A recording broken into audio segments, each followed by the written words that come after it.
How to stay on track during November and December. Hey team, and welcome to this week's episode of The Inspired Show, the show that is dedicated to help you become the best version of yourself, physically as well as mentally.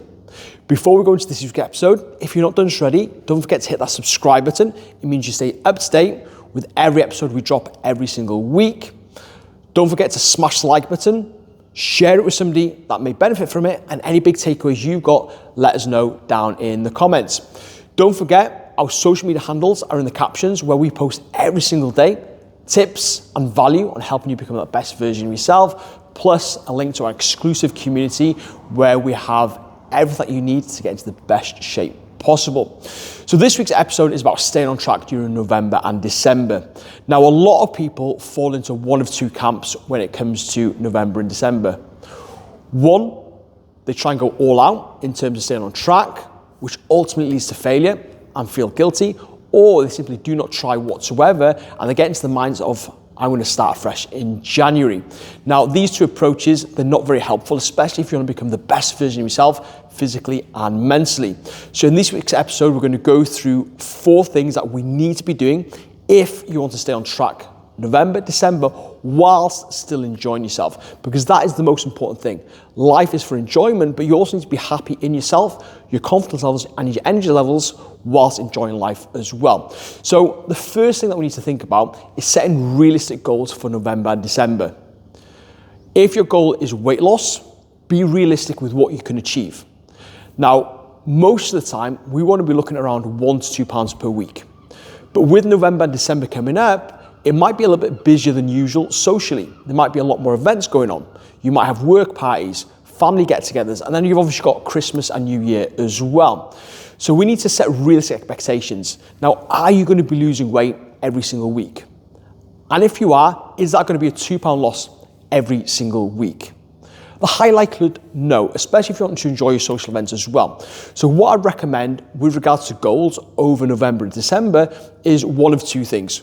One, go into a maintenance phase where you're looking at maintaining your current level of body fat and you just focus on habits and rituals, and then you go into a new fat loss phase in the new year. Or be more realistic with the weight loss you're going to be achieving. Maybe set a target of ½ pound to ¾ pound, maybe a pound at a push on average over the course of the next couple of months in November and December, especially if you've got a lot of things going on.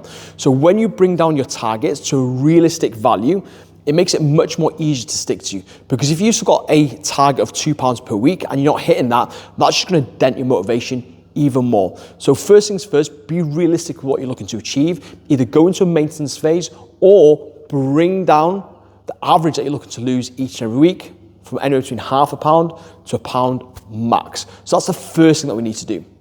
The second thing that we need to do is we need to apply the 80-20 nutritional rule over this next couple of months. Now, this is something I recommend all year round, but definitely during this time of year.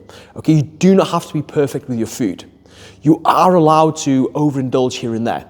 You are allowed to have some festivities. You are allowed to go out and enjoy yourself and eat the foods that you want to enjoy. But again, have it in balance. Like 80% of the time, focus on nourishing your body. But think about your nourishment as a way to fuel your body. Like, look at how you think about food. Don't just think about food as food to lose weight. Think about it as fuel for your body. Because when we eat good food, we feel better. We feel more energized, and we're more likely to stay on track with our maintenance or our smaller weight loss goals. And then 20% of the time, yes, allow yourself some treats. Like if you fancy some Terry's chocolate orange, have some Terry's chocolate orange. Or if you're on an after 8, have an after 8. Or if you're going for a meal out with your friends or family, have whatever you want to have, but balance it over the course of the week. And that can be an absolute game changer for you. Now, number 3 is all about setting yourself some specific non-negotiables over the next 2 months, regardless of whether you're looking at maintenance or you're looking at losing some body fat. So what are non-negotiables? Well, non-negotiables are things that you do day in, day out, no matter what. No matter how you feel, you get them done.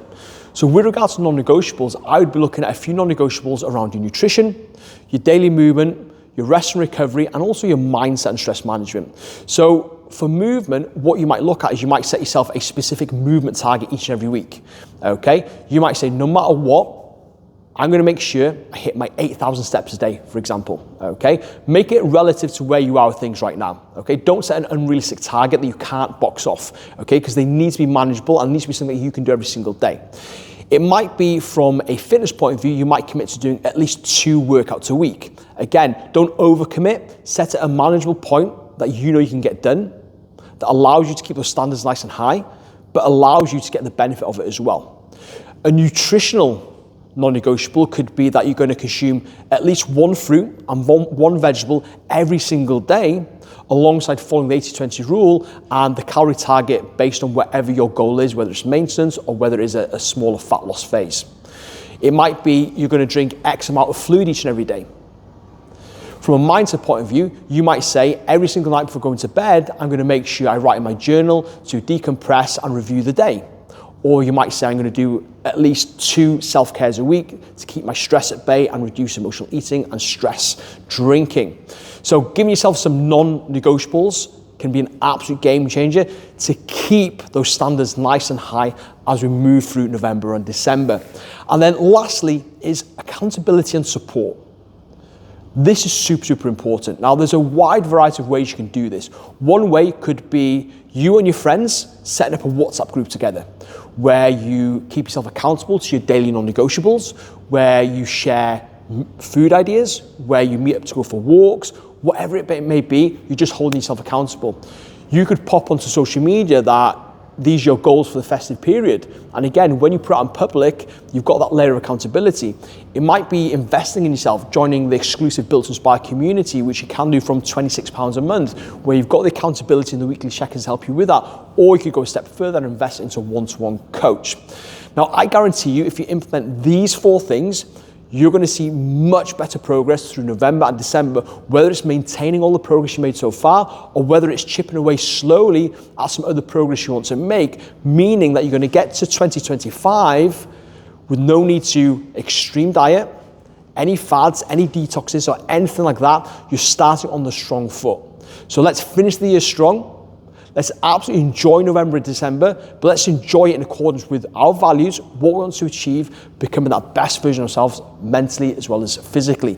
If you enjoyed this week's episode, please hit that like button, please hit the share button, and let me know any big takeaways in the comments section down below. But guys, thank you so much for joining in. Really appreciate your support, and I will see you next week.